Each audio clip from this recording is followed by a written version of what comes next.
Good afternoon, ladies and gentlemen.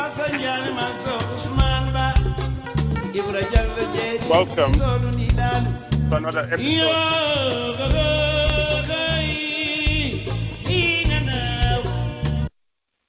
After a short break celebrating the Eid, we're back with you again to continue the conversation. It has obviously, a lot of things have happened since the beginning of the Ramadan, some of which we will be discussing here. But always as a reminder, it has been 21 years of dictatorship in our nation. So the notion that things are going to die down while Yahya Jammeh is still the leader of that nation, it's obviously something that we don't plan on seeing happen. The Gambian people, or some of us that are dedicated to this fight, will continue to fight the dictatorship in our country.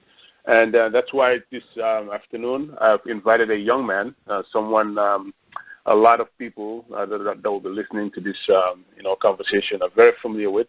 I have with me Mr. Mo Nyang of Seattle, Washington. Modu, welcome to the conversation. Thank you, Mr. Krubali. Greetings to all those beautiful listeners listening to us right now. I just want to quickly make probably a qualification on your statement that for 21 years we have been under dictatorship, and which we are not planning to end after this while this government is in power. I want to qualify that by saying that even after when this government goes, we will continue to fight for this, that the Gambia remains to be a democratic nation, that we do not have any dictatorship again in history of the Gambia, that we will only experience this once, and that will never happen again. We will never and ever want to sit down repetitive of what we have experienced for 21 years. So the fighting is something that we're going to sustain and something that we will maintain to make sure that we don't have it again. Thank you, Mr. Kulwali. Thank you so much, Modu. We will obviously go in depth with that. I'm a true believer that when Yaya's dictatorship ends, hopefully we would have put in place the necessary tools that will obviously not encourage another dictatorship in our country. And I think the Gambian people have gone through enough, right now, whereas when we end this, moving forward, we will be a democratic state where, Gambians will obviously respect each other's rights. And but before we go any further, I always like to do this, and, so some things just don't change. I am going to ask you to introduce yourself. To obviously the listeners, tell us who this young man that we hear about and we hear of on the social media especially is. Introduce yourself, tell us what part of the country you're from, where you live right now, what school you went to, and just get to know Mr. Mo Nyang. Thank you, Mr. Kurwali. As you said earlier on, my name is Mo Nyang. I'm originally from Fas in Choi, where I was born and raised. I went to first primary school, first middle school, and then I went to New South High School. So when I finished from New South High School, I was part of the Commonwealth Youth Program that went to the Commonwealth Youth Program designed and run by the University of Ghana and the Commonwealth Center in Lusaka. When I finished my program, I worked briefly with the Education for All Campaign Network. I have to work also with Pawegam as programs officer for 2 years, and I piloted the Women's Democracy Project with Pawegam, where we wanted to empower women in the Gambia to participate in the democratization process of the Gambia. And while in school, to give you a history, I was part of the Voice of the Young, and today we have people like me, Sri Fati, and some other leaders like Nabani who are still on the front line of the advocacy, who are products of that program. The Voice of the Young was an organization that was set up, funded by the United Nations, UNICEF in particular, to support young people, to give them the voice and space to participate in the decision-making processes of things that happen and affect them. We were those who advocated for the Gambia government to ratify the United Nations Convention on the Rights of the Child, and that gave birth to the 2005 Children's Act in the Gambia. So I left the Gambia in 2012 when I traveled to the United States and I went to Lake Washington Institute of Technology, where I had my credentials in social and human services. Currently, I work for HopeLink. HopeLink is one of the NGOs that are based in Seattle as eligibility and resource specialist. This is a brief intro of me right now.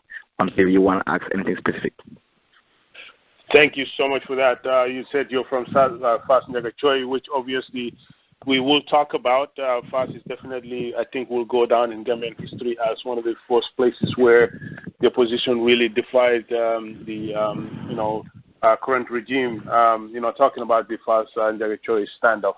But you said that you were part of the 2005 Children's Act in the Gambia. Can you just tell us, Mo Nyang, in quickness, what is that? I know Sam talked about it. I also want to hear you explain to us, just in a nutshell. And if you can, obviously, just kick up your voice a little bit. What is the 2005 Children's Act that y'all keep talking about? Gambia is part of the global village and is a member of the global world. By virtue of membership to the United Nations, created a standardized expectation that were set up for every country in the world towards their relationship with children and young people. And by virtue of the Gambia being part of the global community, the Gambia committed itself to abiding to that standard that was set up in promoting, protecting, and empowering children and young people. So that gave birth to the International Convention on the Right of the Child, in which the Gambia, until today, still receive funding to support their programs and projects towards young people. The Gambia has ratified the Act to commit its political willingness to promoting the rights of children in the Gambia. And that qualifies the Gambian government to be entitled to some of the world fundings, such as the FTI, which is the Fast Track Initiative by the World Bank to support the education of women and girls, particularly children, and also the World Health for All Initiative to support the maternity and childbirth. Okay. The Gambia then just stops on ratifying it. Looking at the laws of the Gambia, there is nothing internally in the Gambia that will hold the government accountable on any law that they have signed outside, that they have ratified without domesticating it. Then we thought, as a group of young people, that it wasn't just only enough for the government to ratify those laws outside without domesticating it internally so that it will be in our law books. We started an advocacy platform to first have the government to not only have an external political will, but an external political will that is also manifested and mainstreamed nationally, and to come up with what we call the National Children's Act of the Gambia, 2005. The act was domesticated in the Gambia in 2005, and it became the law book in 2005. That's why it became 2005. But that act entirely looked into child protection, child promotion, and child empowerment. It's just a law for children. Thank you so much. That was very well detailed and simply enough. As one of the youths that obviously helped establish that law, obviously, recommending it to Parliament, how would you gauge the 2005 Children's Act? Would you say it has made a difference? How effective is it right now, given that we're in a nation where there's a lot of accusations about child rights abuse, prostitution, and obviously very recently we heard Yaya Jammeh's pronunciation of the whole illegal marriage thing, which I think it's just another hot air that he's blowing. What is your take of this 2005 Children's Act? Do you think the law has been practiced? Do you think it has helped make a difference at all? In terms of progress, the only progress that we have made in that act was having it, domesticating it. So to manifest government's political will. And that manifestation was influenced by funding qualification. That's to say, that act was passed in Parliament, and government manifested its political will just to use that so that will qualify them to be entitled or to qualify for some external funding. I'll give an example. The United Nations Children's Act, through the World Bank program, cannot provide any funding to anybody who does not meet the requirement, which is one they said, the Education for All program said, no country on this planet will believe to fail its children to provide education for all when they have a credible and very clear strategic plan towards education.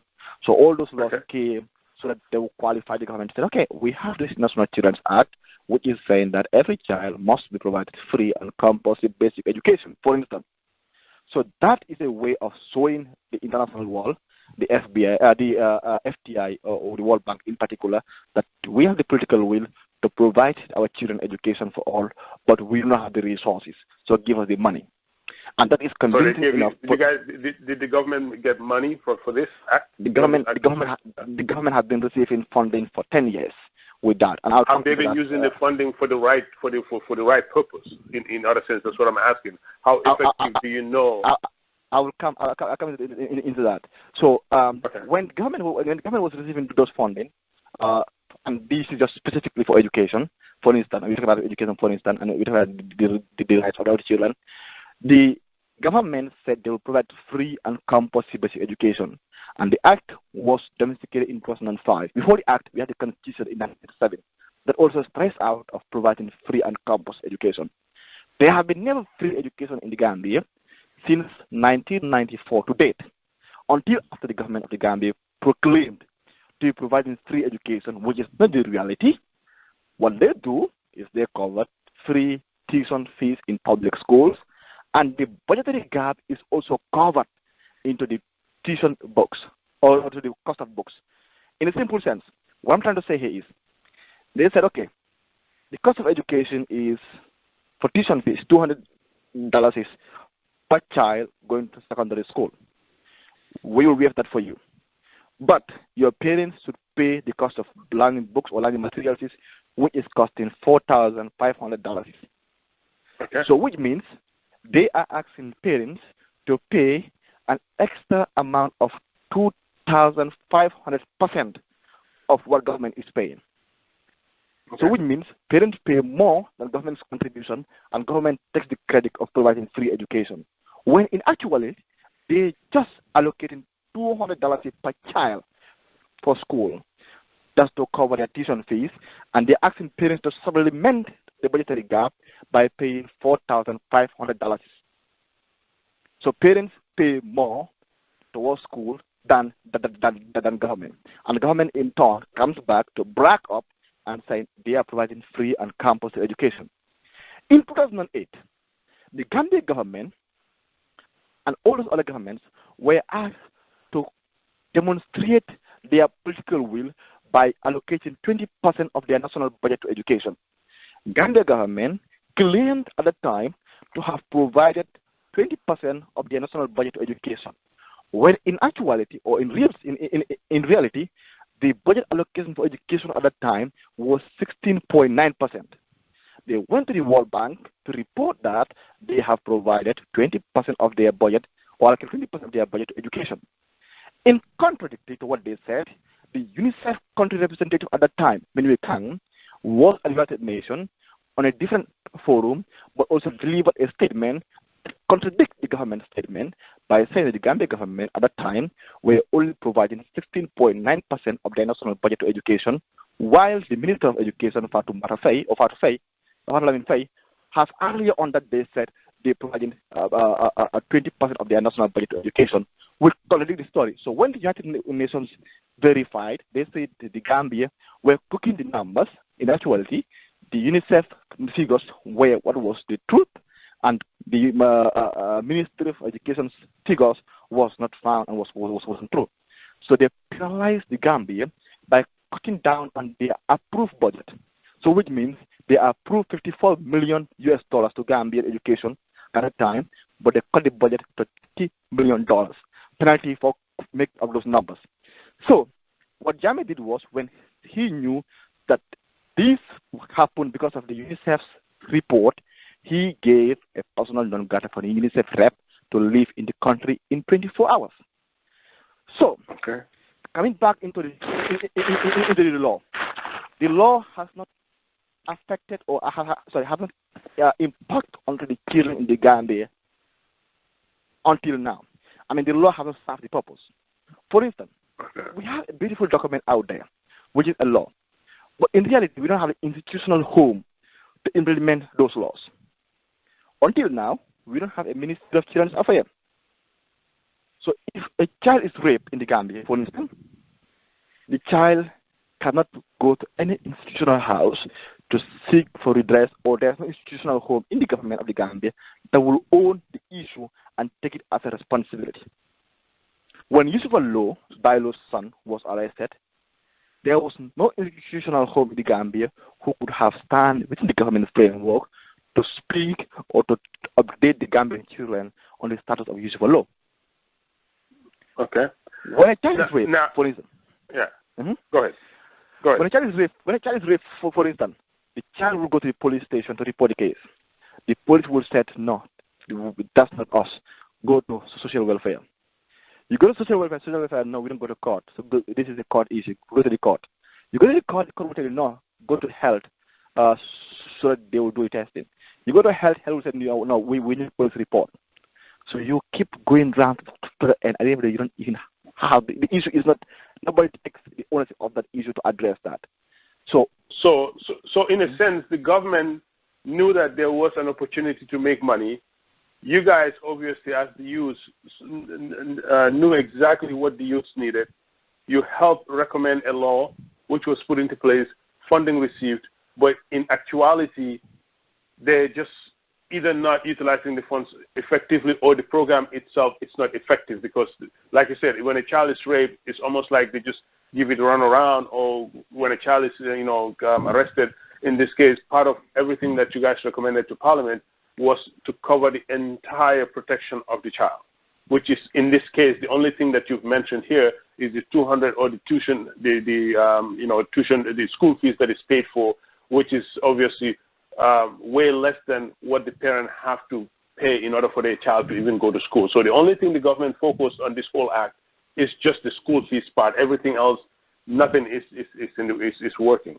That's what you're saying. No. With the school part, you can't even give the entire credit, because remember, the school part is a law, and the Constitution of the Gambia takes precedence first before any other law that happens. And the Constitution of the Gambia clearly says that every child should be provided or shall be provided with free and compulsory basic education. I will underline what is free and then compulsory. There is no institutional home that protects or that ensures that every child goes to school. If it is the Ministry of Education, we don't have the capacity.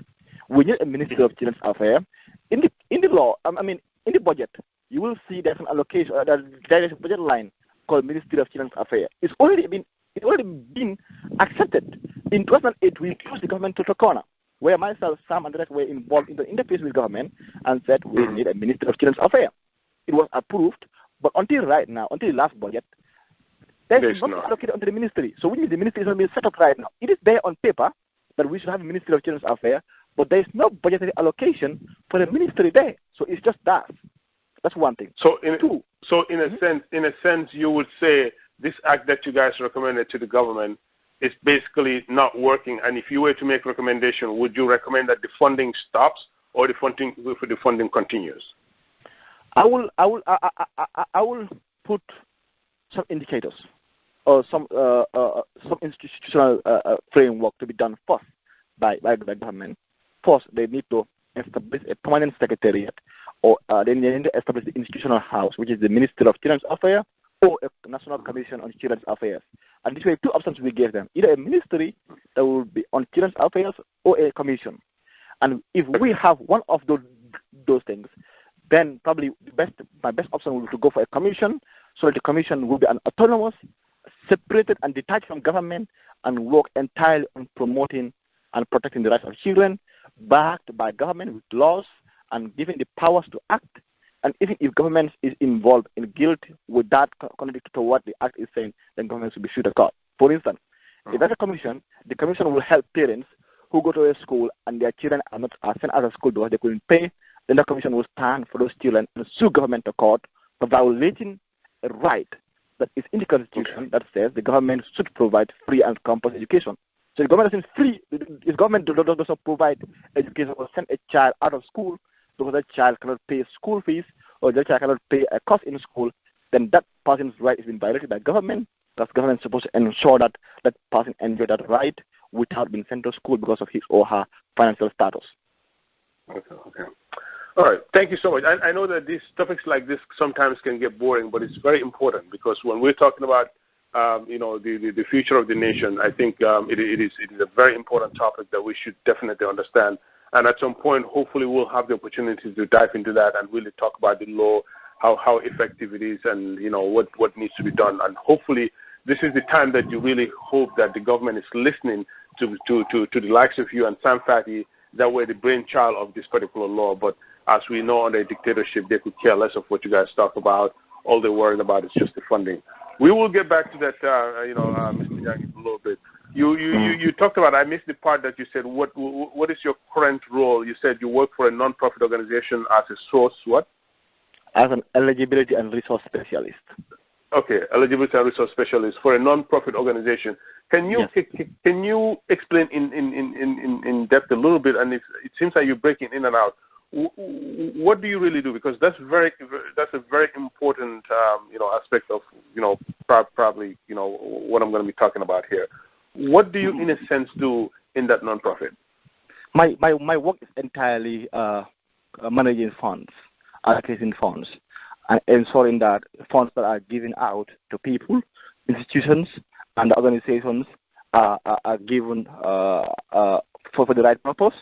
And whoever is getting those funds meet the requirements and keep track of the fund implementation to make sure that they adhere to the specific regulations, specific requirements, and that continue monitoring and evaluating the impact we're making to ensure that whatever dollar we gave is value. We have results value for that. So what I do is if there's a funding availability, or if the federal government have some funding for instance, to support a particular cause, let's say to support homelessness in Washington, Seattle. My work is to identify or work with people that are homeless here to know that yes, we have those fundings available here in our institution, and enroll into the program and allocate an amount in the budget line to anybody who is qualified, who meets the state or the federal poverty line, to have access to those funds, and work with them to identify, to help them settle down to a house or to an apartment, and continue supporting them, link them to resources available in the state, for instance, educational resources, to go to school, employment resources, so that they can have work and get an income, and work with them for a period of 2 years maybe, or a period of time, so that they will transit out of poverty and be self-independent. So I kind of facilitate a process of people who are within the poverty circle, working with them to help them transit out of poverty and get them to be self-sufficient. And that's one thing. The other component of what I do is when there's funding availability to support an outside cause, maybe in out of the United States, my work is to work with potential applicants out there who could address our target objective or goals, to help them understand what we expect out of the funding that we have, and what kind of expectations we might have, and how can they qualify for those funding, and if they qualified, working with them on managing the disbursement of those funds to make sure the funds are disbursed on a quarterly or periodically manner, And whenever amount or whenever a particular portion or allocation is made, I follow up with the results that come with the reports and retirements to make sure it's in line with the project and the continuity of the project. So basically, those are things that I do in my workplace. You do. But my focus entirely, focus on resources and the impact. Thank you so much. That is very important, because obviously now in your line of work, you talked about some outside support that you guys also provide, including some internal, which is national support here. From the aspect of what we're fighting for right now in the Gambia, does your company at all involve itself in anything of that nature to the promotion of democracy and stuff, or are there any organizations out there just speaking to the general Gambian population, non-profit organizations that could potentially benefit from your line of work? And also, are you available? Because what you're basically telling us that you can look at something off record and really give recommendations. Like, for example, you could look at GDF and say, hey, GDF, you can be an advisor for an organization like GDF, where you can tell us if we're going for a specific funding from your experience that, yes, you might qualify for this, or this is what you need to really qualify for funding of this nature. Yeah, I mean, there are a lot of funding opportunities out there that will support the issue and cause of the Gambian. And I've been seeing a lot of resources, tools, potential funding to institutions or organizations in the Gambia, particularly home-based organizations, and guiding them to qualify or access those funding. And also around here, we might not be specifically dealing with Gambia as a country. Most of the funding directions are on a particular cause. For instance, Gambia might qualify, or Gambia will qualify on funding that are meant to promote democracy and human rights around the world. And looking into our status, we are one of those countries that are seriously hit by violations and abuse of human rights in the world. So those are funds that are available out there that will qualify the Gambia, particularly the civil society organizations, because what happened lately we have realized is to address or to make impact on promoting human rights and people's rights, you need to work with the people. Civic empowerment is the most important component of the new development trend towards sustainable advocacy, and of course maintaining the improvement of human rights around the world. So governments that have been receiving funds for human rights have not been doing it, particularly, there have been a lot of resources supporting government, their judiciary, to enhance free and independent judiciary, but that has not been very realistic. Instead, you can only sustain or break that cycle by empowering the people, the civilians, to know and be aware of their rights and demand for them.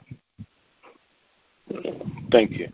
Thank you so much. That's very important, because sometimes I think the information is not out there for people that are out there, obviously, either struggling, transitioning from, extreme poverty to trying to, help their kids. I think you're a very good resource in a city that is heavily populated with Gambians. And obviously for Gambians that are listening to this, to understand that, listen, if you're running some kind of a non-profit organization, even if you don't qualify for funding, Mr. Nyang is out there, and he's a resource that you can definitely reach out to.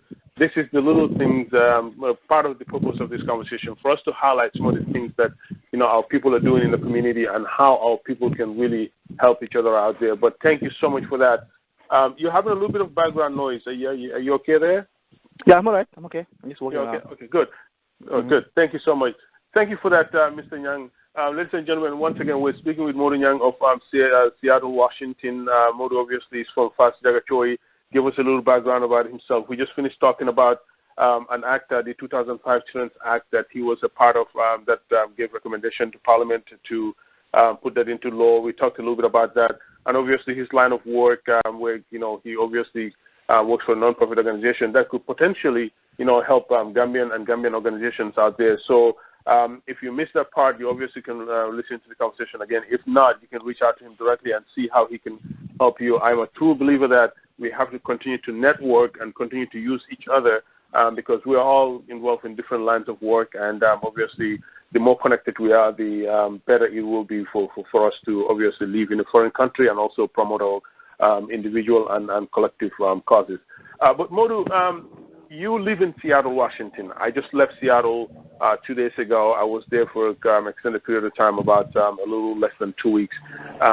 Very, very, very large community there. What can you tell us about the Seattle community that you live in? I mean, how supportive is the community? How responsive it is to Gambians, and obviously the fight that we're currently involved in. In terms of collaboration, we have the institutional framework that has been set up. Like we have the Gambian Association in Seattle, which is working and promoting all those potential collaboration and partnership to ensure that Gambians around Seattle are connected and got supported. So and that's one of the most vibrant structures that we should continue to engage and enhance. And Seattle is one of that dense, populated, concentrated Gambian community where we live in. And because of the system and how the system generally in the United States is designed, people generally don't have time for most of those things. So I think, there is low political participation from the community, and this could be attributed in two things. One, the lack of prioritization. The people want to prioritize on their self-development and self-reliance and sustainability first, and then give less attention to the political situations, while the approach here is working on building our families and promoting resources and ability of our families, and care less of what happened back home, since we are okay and our families are eating and having access to good food. While on the other hand, we have very few of people who are working day in, day out, making sure that the voices of the plight of Gambia is heard in the state, and is supported by our state representative. Because in Seattle, both the mayor of Seattle and the Senate are members of the foreign committee, and who are very influential in the resources that the United States gives to the Gambia, because annually the U.S. will give about $54,000 to the Gambia for budget supplementary. So these are people that are very important in those resources out there. So we have also some few Gambians who are connected and keep pushing the voices like Jamabale, and then you name them. However, because of the limited numbers, we've not been able to make much impact to convince those representatives to hear the status of the Gambia. So socially, Gambians are very connected here, because right now we have in our July 4th week, and if you go to the park right now, you will see a lot of Gambians out there. But in terms of political participation, it's very limited. Now, you said Gambians are very connected socially, which obviously I have seen there. Why do you think, in your take, as a young man who is able to prioritize your schedule and obviously make time for the struggle, make time for life, make time for your social life, and also your educational life, what do you think is needed to really let the Gambian understand that in order for them to fare well in life or in the Gambia itself, the dictatorship is got to go? What do you think is missing there to really highlight the struggle that we're in, to let them understand that it's not about them, this is about their direct future? I think it's a general Gambian problem. Generally, the Gambia is one of those countries that research, data has proven to be one of the lowest civil right aware countries, and people cannot just act on things that they're not aware or things that they don't believe in. So, yes, we will all debate and said we have a lot of sensitizations, online media, mainstream media programs that are going on that are meant to expose and sensitize the Gambian people of what's happening and the injustice continue to happen in the Gambia. But are we getting to the people in general? The research has shown that we're not reaching to the right people, or we're not getting to the people on time. So probably we might need to work and look into Seattle, for instance, as one of those states that is 4 hours away from the mainstream media, and probably the only media we have here is Gainaco, and Gainaco operates within the schedule of the other presenters who are outside here. So, I mean, I just believe that I will give and say that we're not getting them or we're not reaching them. Most of our programs focus is outside their schedule.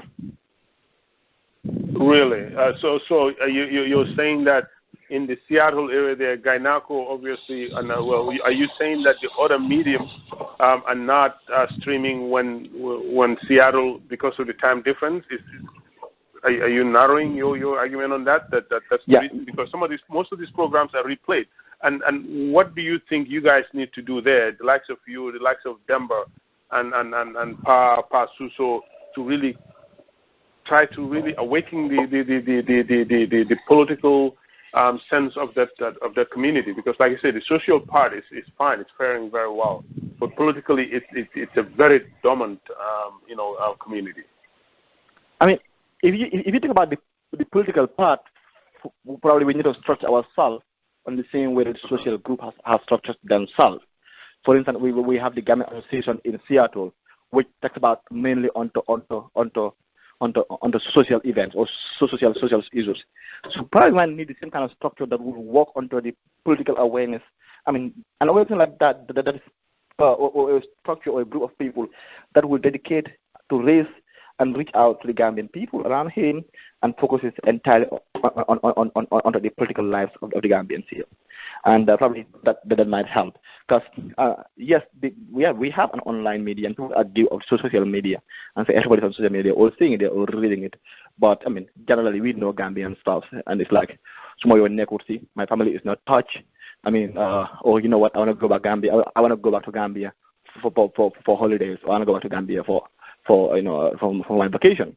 Because I was talking to someone on the other day about the issue of the Gambia, and this guy came to me, was like, Mo, you need to watch out, you need to be very careful. You know, all these people out there, they're using you. I'm like, I'm not anybody's tool. I choose to stand and speak up for Gambia, and I've been doing that as a child, growing up. I've been doing that at the age of 8, 9. So, I mean, everybody knows what my position is when it's the issues of this matter. So, and the guy was like, most of the people that are out there that condemned or criticize the government do not have a house in the Gambia. If you go there, if they go to Gambia, they still live in their parents' houses. I'm like, you need to do your research again, because you're not getting it right. Because most of the people that I know that are in this struggle are people that are well settled here, that have a career, that are professionals. I mean, people that are very credible. So we need to break that barrier. We need to create that awareness for people to understand that the fight to end dictatorship is not a personal fight, but it is a country fight. We are working to enhance and promoting democracy in our country, which we can, be proud of, to yield for one of the best models in the world. Like when you talk about Senegal, you're so proudly from Senegal. When you talk about Ghana, people are so proud from Ghana. When you talk about Gambia, you don't want people to Google it out. Sometimes you work with people, you don't even want them to Google out the name of the Gambia, because when they do, they will see terrible human rights records. And, I was invited in my school to present a paper. And after when I presented the paper, somebody asked me, how comes that all what you said is not used into your country to improve the human rights situation? And I was like so damned. I couldn't say anything else. Yeah. So it's like they would tell me that you have a lot of Gambian resources out there who could change the status quo in the Gambia, who could design a very good model, who could implement the best practice in the world, who could model the Gambia to be one of those simplified countries that people can use reference to. And all those people are outside. We have a lot of Gambians that are in the international community, and they are within the U.S. So Seattle is just one case that we're talking about. But until we're able to tap those resources to bring them together, organize them, and have them engage the rest of the community, then we will just have this issue of small inequality. My family is not in touch. Mm-hmm. Thank you so much for that, Mr. Nyang. Now, you have obviously been a very vocal point, and you're very active in the fight against the dictatorship in our country. As a young man who is in this fight, I know that for me there has been highs and lows. What is your gauge on the fight against the dictatorship, and what do you think are the pros and cons of what we're trying to do? How far do you think we are to end this thing? I've been very optimistic and positive that we are on the last days of the dictatorship. It might not be this year, but we are in the last days. I mean, if you evaluate and see what has happened because of the year in the Gambia, these are clear signs that will tell that now people are aware, and when they're aware, they will act, and they're acting. The fact that we are able to connect between the diaspora and the Gambian community tells a lot, speaks a lot. In those days, you don't just call a Gambian in the Gambia and talk about politics. They will hang up the phone on you. You don't engage somebody on social media about politics in the Gambia. They will block you. And now people are willing to discuss that. People are willing to debate that out. People are willing to engage into that kind of discussions, which are good signs to show that it is happening. That you come to the educated elites, people that have been just eager to be called to go and serve the Gambia government, are turning down those job offers right now. We know a lot of credible people out here who are putting job offers from Jammeh to go and serve him. So which are clear signs to show how much people are working towards that end. And our sensitization, our activities, our programs, just like the one you're doing right now, and what GDF is doing, is weakening the Gambia because it's exposing the country on its human rights record and it's disqualifying the country from accessing certain potential funding. We know government is run by money. If you don't have the budget, your government is dead. If you're going to pay people their salary, they will retire out. So we have pinned the government to a level whereby they're working on a very tight budget line, and we have cut down, or we have engaged the international potential funders not to give them any other money. So, I mean, gradually we're getting there. We have reached to a level whereby if Jammeh's government will survive this year, I doubt if they will survive a year after elections. They won't. Yeah, thanks. Thank you so much. And I really hope that this is the year. But like you said, that was a great analysis of the situation, because sometimes I think our people look at this and they say 21 years, these people are fighting. Some people throw in the towel and say we can never get rid of this guy. But like you say, it's getting tighter. The news is getting tighter, and funding obviously for the nation is getting tighter. Jammeh obviously is not helping himself, and gradually now people are a lot more vocal. So these little things that we're doing, what the GDLs, the GYUs, and all the Dugas are doing is definitely something very important that we need to continue to push. Now, before we switch to FAST here, because I know that I want to talk a little bit about the FAST stand-up, before we move to that discussion, you talked about an elite group of Gambians out there who can definitely come together and put together a framework and help get us out of this dictatorship. We know that if you look around, even in the Seattle area itself, the Gambians have reached higher successes, both from a family earning to careers and positions that we hold around the world. What do you have to say to that person that today is sitting in a position that can make a difference only if they speak up or if they join the fight but have refused to join the fight? What do you, as a young man who is juggling your schedule, school, social, and doing activism, what advice do you have for them? And can you talk to that segment of our population to let them understand the importance of what you're doing and why they need for them to join this fight? Mr. Krubali, in life, we have two choices. We have a choice to stand up for what is true and what is right, irrespective of what your gains will be or what your losses will be. Being part of that group of people that stand up for what is right and what is true will always maintain their dignity, will always be honored, and will always be remembered. Their legacy will never die. The society that we live in will continue to respect them, will celebrate them, and will be maintained in our history books. On the other hand, the people that tend to be silent and do not speak out, who could make an impact by just speaking or by just putting a pen on paper. These are people that are on the other side of the history book, who are contributing or who are empowering the system by just keeping quiet. They are potential source that maintain and sustain that system that continue to violate, abuse, harass a whole group of Gambians, including them directly or indirectly. We should learn from the lessons. We have got a lot of case scenarios that we can learn from. Among them is the case of people like Njoguba, people like Dr. Abdul Skarajani.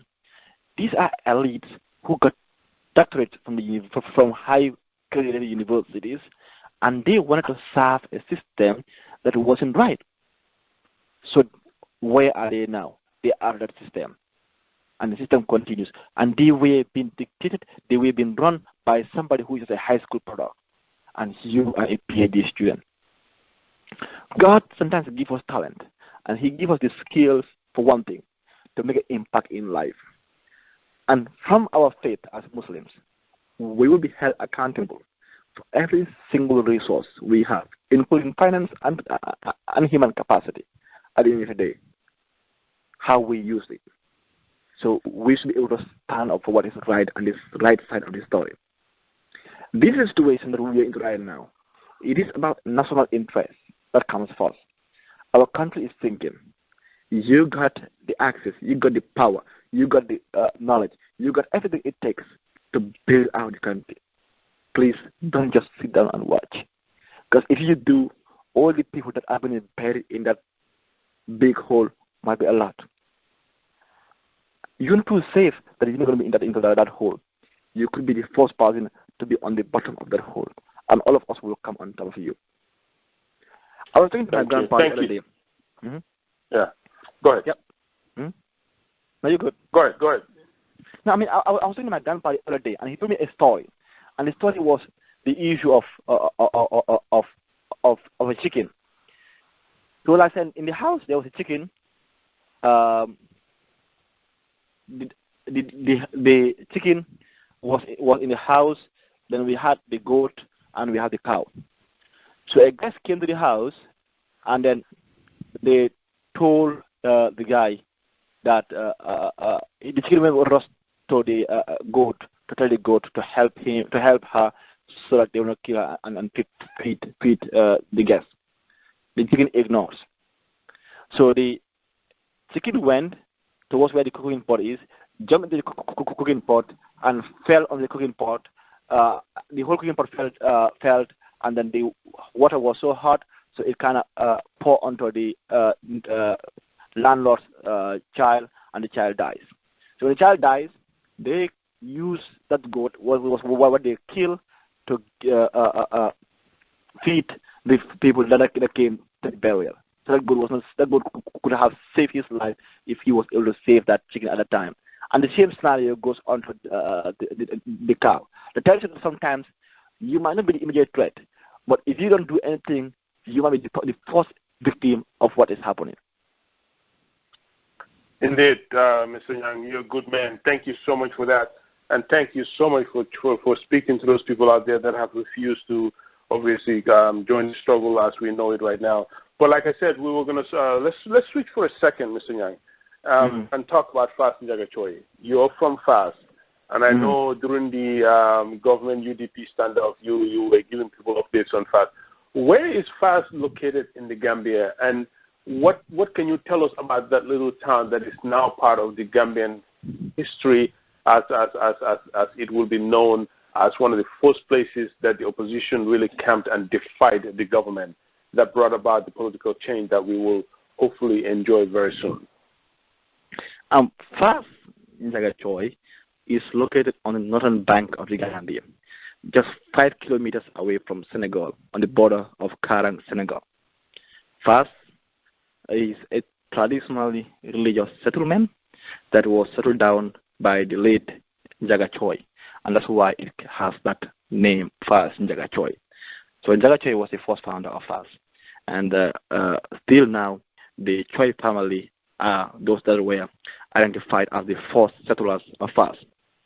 In history, the people of FAS have been people that have stood up for what is right since the colonial days, starting from the fight to independence. I was told by my grandpa, who was very close to the late Alaji Dudu Choi, who was known for his politically sound, brave, open-minded. He would speak his mind. And he was known for being those one people that have stood up for independence in the Gambia. But because of he was not conventionally educated, like he wasn't educated conventionally into our English system because he studied Arabic, so he didn't have any political position at the time. But he was one of those influential people in Nyomi. My grandpa told me in 1963, 1964, before the independence of the Gambia, the Gambia was about to be mortgaged to Senegal, to be mainstream to Senegal. So the then opposition parties and the then elite of the Gambia agreed to kind of have Gambia together with Senegal in one country. Because if Gambia got an independence at the time, the Gambia was not going to be able to sustain itself because we didn't have the resources at the time. Alaji Dudu Choi was among those that confronted Dawda Kairaba Jawara and said that we are a country and we will work as a country and we don't need to be mainstreamed into any country because we have the potential to be a self-rule government. Okay. So since then, he has been one of those pioneers that has established the PPP regime. So we have the kind of elders in FAS that set to standards in FAS.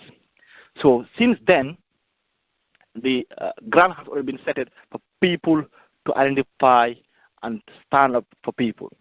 So that led to the foundation of FAS. So you will be surprised to see an opposition base to have the kind of pull out in FAS. And you look at in history, since 1994 to the last elections, the government, the ruling parties' votes have been decreasing every year in FAS with a constant drop of 20% every year. So which means every year what they had on the previous years in both National Assembly and presidential election will drop to the next election by 20%.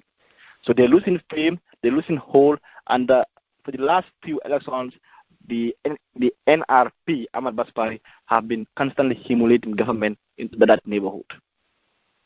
So it is an opposition stronghold in a sense, and that's how UDP ended up there. Because the first thing I wondered was like, why FAS? What is the attraction in FAS, and why would a political party stop in FAS to have a meeting, whereas they will? Was the UDP passing by, or did they have a meeting at FAS? How did they get stuck there? Well, I'm not too sure what was the plan, but I will tell you that if you want to go to Lower Nyomi, FAS will be one of your targets. One, in terms of size, FAS is the second biggest community in Lower Nyomi. And two, in terms of date, the date that they were to have their meeting, it was on a Wednesday, and FAS have their weekly community market day in FAS, commonly called as Lumo, which attracts surrounding communities around there. So having a meeting in FAS on Wednesday, you're not only having the people of FAS or the inhabitants of FAS, but you're having the inhabitants of the entire geographical surrounding of that area. Okay. And three, is also accessible because FAS is surrounded by all the other communities. So the center of the community where you have Amdalai, Karang, and all those areas that are within the neighborhood, in like the area in the surrounding, and all those areas are like 2, 1, 3 kilometers away from FAS. Thank you so much, because that gives us kind of an idea how this whole UDP FAS Choi standoff started and the reason behind it. Because when I heard the name at first, obviously not knowing much about the place, I was like, I wonder how they really got stuck over there and why would they meet in such a small. But now you're telling me it's one of the second largest concentrations in population wise in the Nyomis there. That's a really good background. Now, as we speak politics, obviously, we know that the current UDP leader and most of his executive are in custody for simply coming out to demonstrate. Solo Sandeng obviously came out also early April to demonstrate, was tortured to death. And all of a sudden, UDP is going through this whole court case where all indications are that Jamil plans on convicting Dabo to just get him out of the equation, which will guarantee a victory for him. So here we are, a new political party under Mama Kande is obviously the new, the newest thing on the political landscape. Can you just, I know you're somebody who is very political savvy, can you just explain to us what is happening in Gambian politics? Is this new, is politics really going to work to elections, really going to get this guy out there, or are we just simply wasting our time? And what is your take on the arrival of, is it GDC? Well, from the analysis, since GDC was on the underground work to what has happened right now, it is described as one of the current biggest threat to the incumbent government. We have got reliable sources from our analysis that the amendments, the elections amendment, was done just to limit or rule out the potentials of this man having access to the register. Because our sources have got that he had been operating underground, building his bases to ensure that he has the population backup so to make that impact. And if you look at the trend that has been the showcase of what's happening right now, and Mama Kandeh being a deflect of APRC coming into the opposition circle is a great plus for us.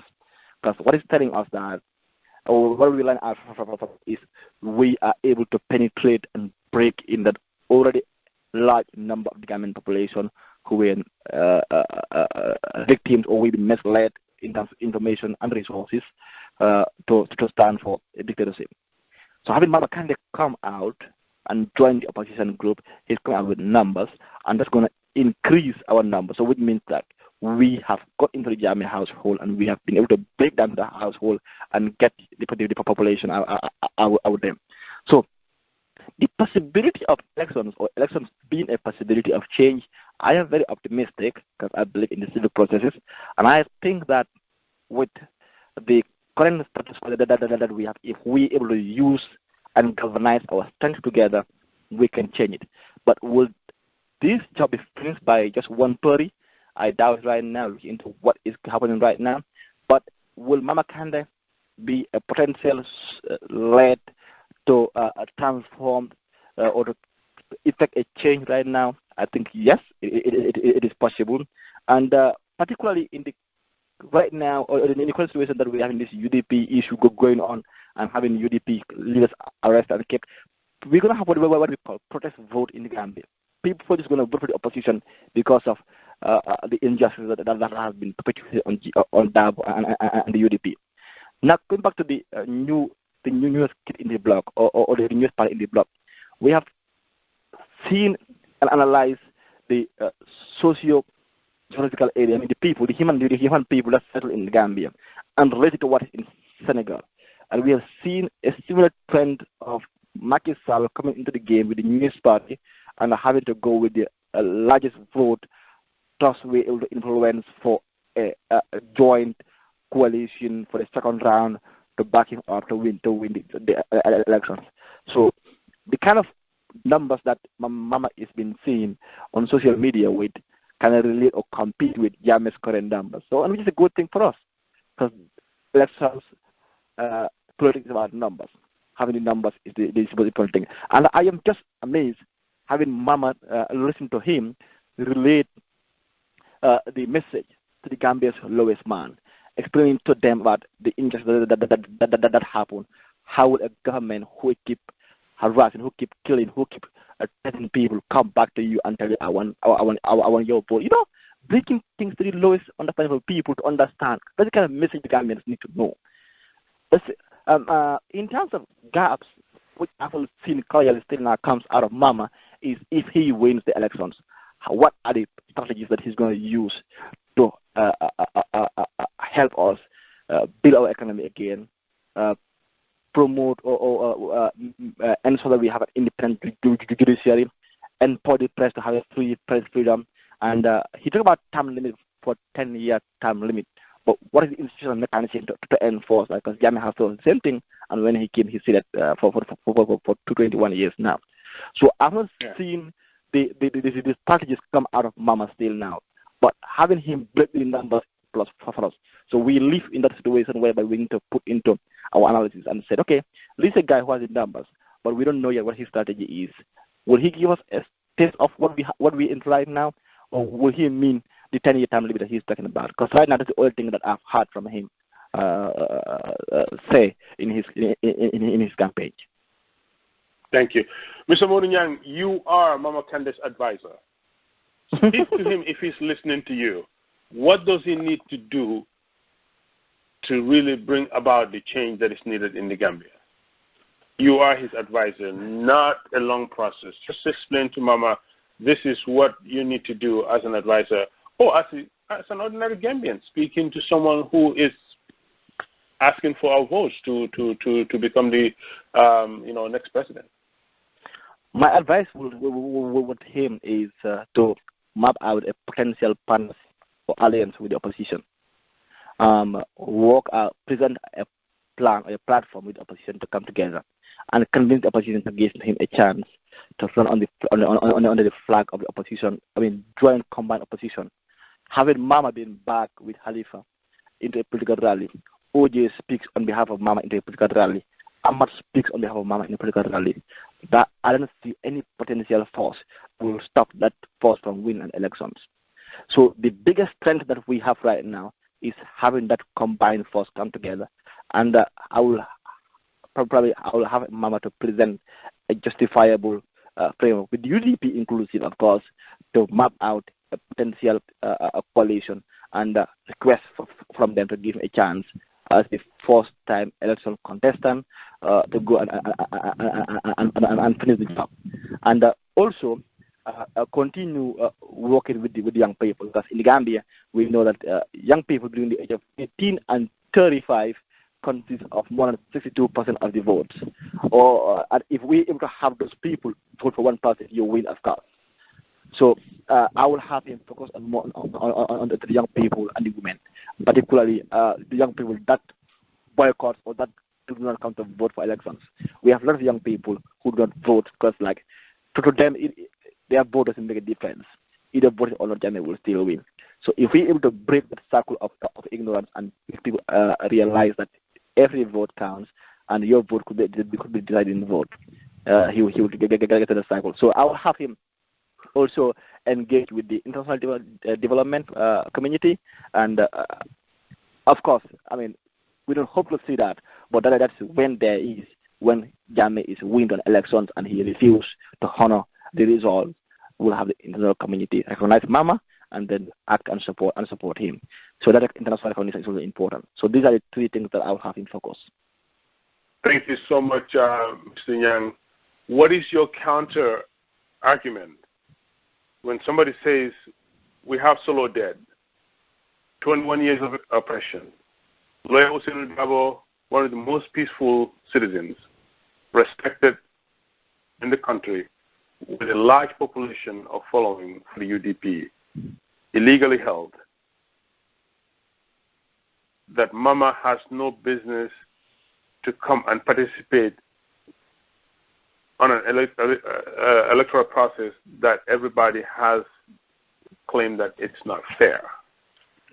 Is this the time for politics, or is this the time to really speak against the injustice and demand for the recognition of Yaya?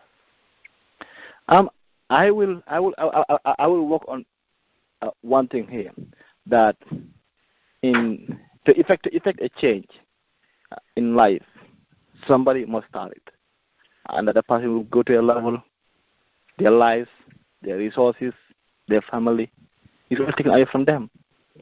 And having history, if you look at the United States, if you look at the Negro American movement, and if you look at the pre-independence or colonial transmission to independence, and of course, to return also have independence, a lot of people have lost their lives towards that, and that's just, it's not something that I am saying is normal, but that's just something that has happened and keep happening throughout. And we get to a time whereby the solution to our problem is Jammeh. Jammeh must leave. The more we have Jammeh there and focus on having, Dabo should not be there, and the first thing, Solo should not be killed. But now we have Dabo there, Solo is killed. if we continue advocating and campaigning for Dabo to be released, that will be released, but we cannot have Solo's life replaced again. We cannot have the torture, the humiliation, the treatment that has been pushed to Dabo being revived and kind of have it not to have happen again. So the only way forward right now is Jammeh having him out of the elections. And Jammeh has chosen and has manifested to Gambians that he is ready to go with us into that violent pattern. And having to go into the violent pattern, we continue to lose lives, and we continue to have people killed, arrested, and just be denied the judicial processes that's supposed to help and transform their lives.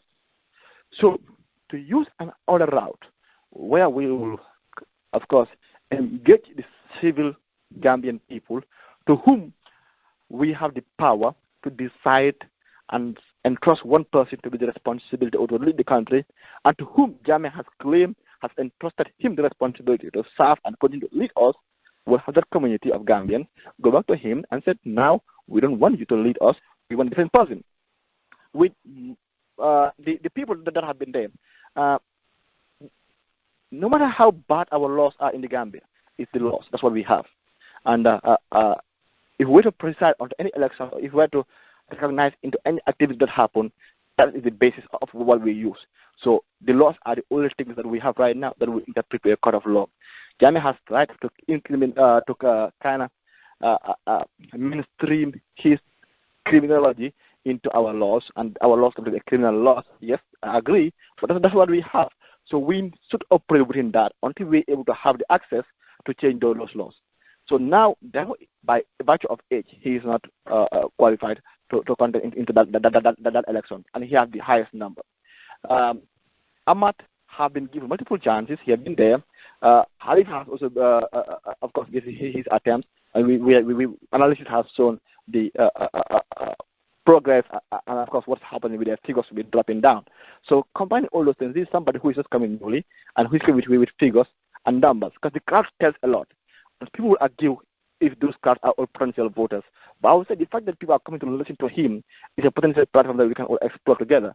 So that's why I said that he should be able to go to the opposition and provide and present them with a plan to have them bless and support him just for a transitional government or for a one-time government, just to sit Jammeh. And when it's on Jammeh, they all go back to their party and review and re-amend our laws and have them meet global benchmarks and standards and move forward from there. So this is my proposal, and this is why I think that we should give him a chance.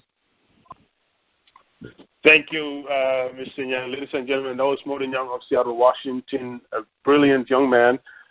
Great, obviously, argument. I have to say it's probably one of the best, and that is the essence of this conversation, having people to come in and really speak without being interrupted, by other callers and stuff, to really hear what our people want and how they really see things working out. You've got a great argument.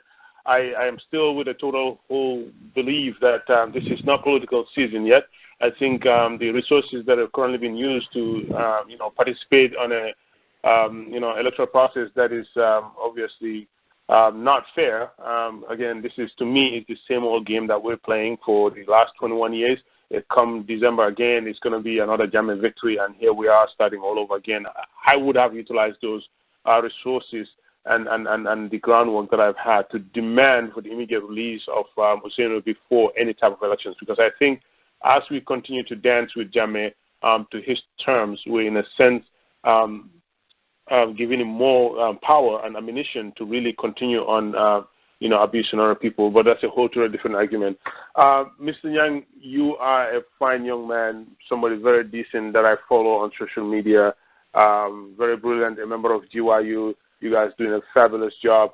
But when I think about you, not for the sake of age, but just for the sake of following, I look at you as a youth leader in this struggle that we're in. The youth obviously is the future of the country, and we know that population-wise we have more youth in that country, and that has been a fact that about between 18 and 25, about 65% of our population are that. Can you speak to that youth segment of our population to let them understand the importance of activism. Activism is not about being strong-headed or not about being positive or moitul. What is the essence? Can you talk to them on the essence of being an activist to speak the truth and fight for justice, like we're seeing the youths of the United States and other, Western countries doing? I mean, the best lesson that we should learn, or the best model we should learn, is from the model of Senegal, having pointed the Yanamar as one of their models, which is a home-based, home-led, and home-initiated. As Gambians, we should be able to look around our neighbors and relate with what's happening with our neighbors. In the Gambia, of course, Ghana has succeeded in limiting the terms of the level of information and knowledge they receive, both in training and civic processes. But yet still, the few people that have got access to those resources continue forming organizations and groups that will continue to sensitize our community, engage our community, and provide a message out there. If just that's the only thing you will do, just keep that, because that's a great thing that can be done there. You might not just want to take any risk in that situation, but just keep the message going. Have your radio programs, have your focus group discussions, have your school clubs, have your community organizations, your football teams. Talk about why are you not having the access to play into the Champions Leagues? Why are potential scouts not seeing you? Why are you not represented into the United Nations to sit and speak for young people around the world? Why are you not the chair of the ECOWAS Youth Parliament? Why are you not into the AU Youth Parliament? And look at all those things down there. Why are we missing Commonwealth Youth Scholarships that I had access to study and that I had access to, and now you cannot access that, or you cannot have that kind of resources again or tools. So if we're able to access all those things and look at what we're losing out there, we will be able to own, we will be able to be convinced enough to own the struggle. And until we own the struggle, we cannot move and initiate or lead the fight. Because till now we've seen the fight against Ghana as a diaspora issue or as a diaspora initiated thing. But no matter how much it affects us, it affects you more. Because you're the people that have been denied the access to study in the Commonwealth. You're the people that have been access to participate into the international platforms and groups, and you've been the people that are denied to qualify to the African championships, to the craft championships, even to the World Cup, because there is not much resources available there to support your teams to develop and to grow. The Gambian local league is one of the poor and worst organized leagues because of funding. And we are saying that the government has the money, that $20-30 million that Gambia has used to maintenance his flight revenues to build soccer teams in the Gambia and to sponsor a league that was going to support and build our home base and have more potential footballers to play into the international leagues and support back to their community. So the misprioritization of funds, the misimplementation of funds, the misallocation of funds affects us young people more than anybody else, because we're the school age going, we're the career seekers, we're the people who are looking for a career, and we're the people that are affected into the illegal and backway syndrome. So with all those combined together, it's not time for us to decide. We are at the decide moment to decide if this is what we want to continue to live in, or if we must act right now. And I'm convinced that if we do that kind of analysis, we will arrive to an answer of acting right now. So we should be able to decide now. Mr. Kulwali. Thank you so much, Mr. Yang. It is definitely that was a good plea there to the youths. Now, very rarely do I think it works, because I think we're dealing with a very strong-headed individual, somebody very foolish who does not heed or listen to his people. But let's say Ajam is listening to you for a quickness. Speak to him. Show him the importance of, that the route that he's taking is obviously a dead end, and for him to come to his senses and do the right thing.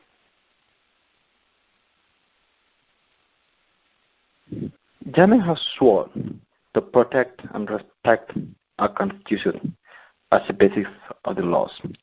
And he has made a lot of promises to the Gambian people. And when he was taking over power in 1996, he didn't come to use any of the towns to kill, to send people to his 5-star, to have people disappear, to accept that it's normal for someone to die during interrogation, to condemn his opposition. He promised us democracy. He promised us rule of law. He promised us economic stability. He made us believe and hopeful and read ourselves to Singapore or a global community, but not to own our national resources, not to own a country as his house. So, my advice to him would be to recognize that people as Gambians have rights, and their rights is not stable that he is doing to them by recognizing them. Their rights is not something that they should negotiate for him. It is an entitlement. It is fundamental to their development. The access to the resources that he is having, the resources doesn't belong to him. It belongs to all of the Gambian people. So let him ensure that those resources that he has, what is not his, he should return to the people and have people own and design their resources. And more importantly, have him and his government discuss with the people, talk to the people, give them that assurance that they can speak whatever they speak and they will not have any effect or any repercussion of speaking their mind. And for the people to initiate a bottom-up approach to our development and the solution to our problem. He should accept responsibility of whatever he has done, that what has been committed on his government since April 2002 and before April to date. April 2011 to date. So with all those combined together, create a process of a nation of healing. The Gambian people need to heal. Gambia has wounded and has stabbed so many hearts in the Gambia, and we need to heal. But we can't just heal without confronting the issue. So having him accept the responsibility of those things, and of course, particularly on April 11, you have Koro, you have Dideda Haidara, have monuments in the Gambia into their memories, so that their families can see something done. It's not about the money that's important, but them accepting and having them in the monuments, statues under their memories, so that their legacy will not die. These are people that have died for the right cause. So Gambia should accept the responsibility of what happens and create or initiate a process of national healing. That's what we need right now. Thank you so much, Madhu. You obviously make a lot of sense. Tukulor C did say that one of the best things that Jammeh did for that nation is he brought good people together. And I was privileged to have met you in Seattle, on Eid Day, and met a lot of fine young people like the M guys of Fatu Radio. And each time I look at you guys, and I somehow get motivated. I get hope that after all this madness, when it is all said and done, we do have fine young men, people, very sensible, rational people that can really take this, country into the Third Republic. It is great having you on the conversation. We will definitely, I keep saying this to people, the list keeps getting longer. We'll definitely have to bring you in here. I really want to talk to you a little bit more about that 2005 Children's Act, in the Gambia. But, like everything else, we've got to come to a point where we have to end this conversation. I like to keep it to an hour. But as always, this medium is open, ladies and gentlemen. This is the essence, bringing young men and women to the conversation, giving them the platform to really talk to us so that we can understand each other's point of view, make that communication easy so that when we find ourselves at a table where we're really talking about more important issues, national matters, the process will be a lot easier. Mr. Nyang, thank you so much for coming to the conversation. Do you have any closing remarks? Mr. Kriwari, and thank you for the leadership, the advice, the work we have been doing so far. I always tell them, all of you out there, that we look at ourselves in a mirror, and we try to emulate you guys for your resistance and being able to speak for what is right and stand up for the country. Yes. So thank you so much, Mr. Kulwali. Thank you so much, Mr. Nyang. Ladies and gentlemen, that was Mo Nyang of Seattle, Washington, on the conversation. And we'll continue to bring you more fine young men and women of the country to talk about our national issues. Thank you, and good night from Los Angeles.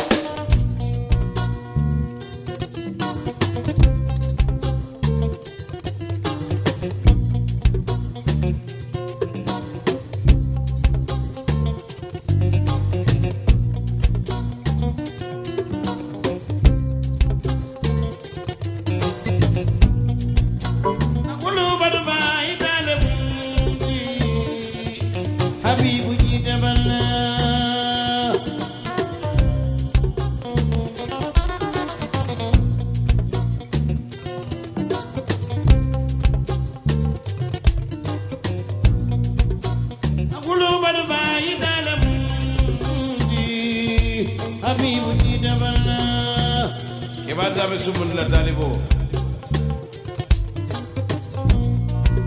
Sabasa nyani maso Usman ba Ibra jalla jeri Izolu nidalu Yo gagai Inanaw